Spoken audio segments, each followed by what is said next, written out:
जिस मुल्क का किसान खसारे में हो, क्या वो मुल्क कभी तरक्की कर सकता है? कहते हैं कि अगर आज तुम्हारा किसान भूखा है ना, तो कल तुम्हारा पूरा मुल्क भूखा रहेगा। क्योंकि ज़राअत का शोबा किसी भी मुल्क की रीढ़ की हड्डी माना जाता है और हमारे मुल्क में 2025 में सबसे ज्यादा नुकसान मिले ही किसान को है।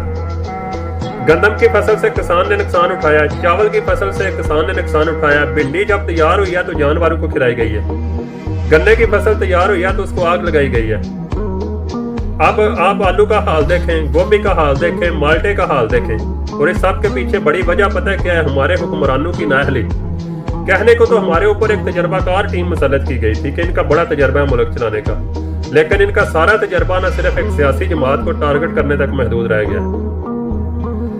किसानों का काम है फसल को तैयार करके मार्केट तक पहुंचाना, उससे आगे उस फसल को एक्सपोर्ट करना, उससे फायदा लेना, किसानों को फायदा देना, यह सारा काम होता है हुकूमत का। और हमारी हुकूमत एक्सपोर्ट कहाँ करेगी? अफगानिस्तान के साथ इन्होंने हालात खराब किए हुए हैं। अमेरिका के कहने पर अफगानिस्तान से जंग तो कर ली, अब बॉर्डर अब बंद है। इनके घरों में तो डॉलर पड़े हुए हैं, लेकिन इनको गरीब किसान की तो कोई फिक्र नहीं है कि वो क्या करेगा। लेकिन इनमें इतनी भी अहलियत नहीं है ना कि यही गोभी अभी कराची में, बलोचिस्तान में 300-400 रुपए किलो बिक रही है यही गोभी, लेकिन पंजाब के अंदर वो गोभी जानवरों को खिलाई जा रही है।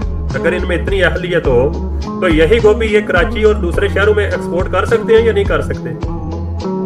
कर सकते हैं, लेकिन ये क्यों करें जब इनके घरों में डॉलर पड़े हुए हैं? इनको किसी की क्या फिक्र हो?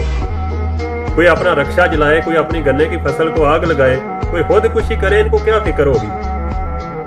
इसलिए इनके खिलाफ आवाज उठाना बहुत जरूरी है।